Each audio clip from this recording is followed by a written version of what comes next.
Amin ya rabbal alamin. Selamat pagi anak-anak. Pagi. Gimana kabarnya hari ini? Baik, alhamdulillah. Nah, sebelum kita mulai pembelajaran, puasa dulu ya.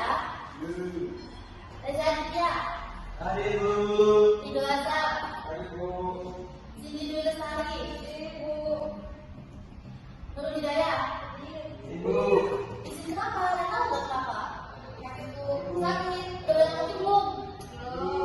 Udah sakit mungkin ya.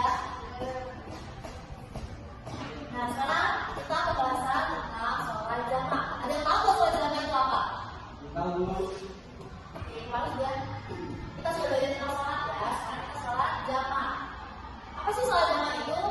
Sholat jamaah adalah sholat yang dikumpulkan. Maksudnya adalah dua sholat fardu yang dikerjakan dalam satu waktu. Misalnya sholat zuhur dengan sholat asar, sholat maghrib dengan sholat isya. Nah, ada nggak sholat fardu yang nggak boleh dijamaah? Ada.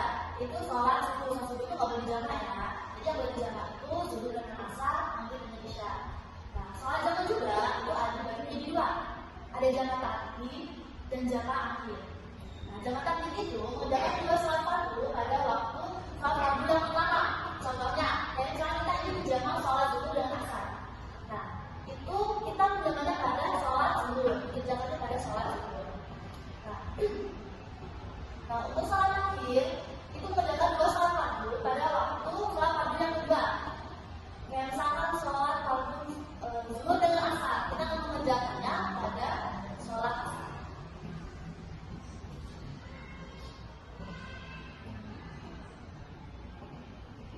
Terus bagi siapa aja sih yang diperbolehkan untuk menjalankan sholat itu? Itu yang pertama itu syarat untuk orang-orang yang diperbolehkan untuk menjalankan yang pertama itu dia melakukan perjalanan jauh, tapi bukan untuk melakukan perjalanan jauh untuk maksiat. Misalkan bahwa ini mencuri sebenarnya katanya jauh. Nah, jarak jauhnya itu sekurang-kurangnya atau minimalnya itu 80 km atau lebih. Itu minimalnya ya 80 km itu baru bisa boleh dijamaah.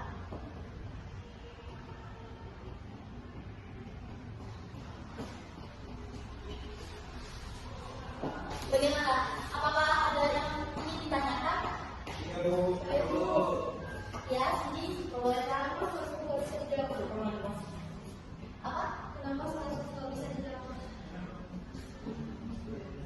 Soal itu tidak bisa dijelaskan karena dia hanya lewat dan dia ada di awal jangka waktu dari sholat subuh ke sholat zuhur itu sangat jauh ya. Jadi misalkan kita menjamaah itu kayak waktunya itu bakal jauh seperti sholat zuhur ke asar itu waktunya sebentar kan? Nah, kita jalanin nanti soalnya biasanya kita kalau mau naik bis atau naik kapal, pesawat, boleh kan untuk jamaah. Karena tidak sembarangan untuk berhenti kan. Kalau misalkan bisa, apa namanya, kita bukan mobil pribadi, itu diperbolehkan untuk tindakan pribadi. Gimana? Paham semuanya? Paham. Jadi mungkin cuma cukup sekian pembahasan tentang kita tentang sholat jamaah. Lalu apa sih kenapa kita harus melakukan sholat jamaah itu? Itu enggak. Nah, sholat jamaah itu untuk menenangkan kita. Jika kita berpergian jauh, misalkan sampai minimalnya 20 km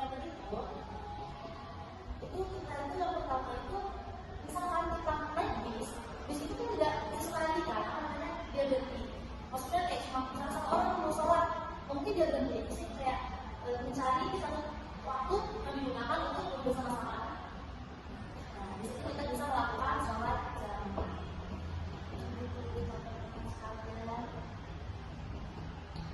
Nah, coba sekarang tolong dijelaskan, tolong kalian menjawab soal ya, kasih soalnya.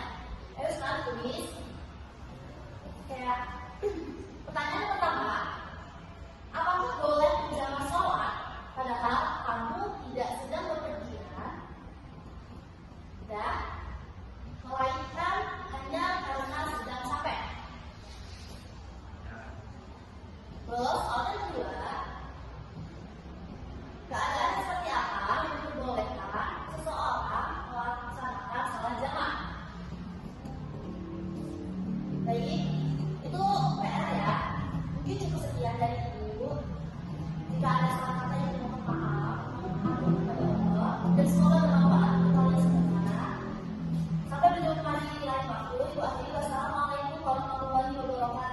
Waalaikumsalam warahmatullahi wabarakatuh.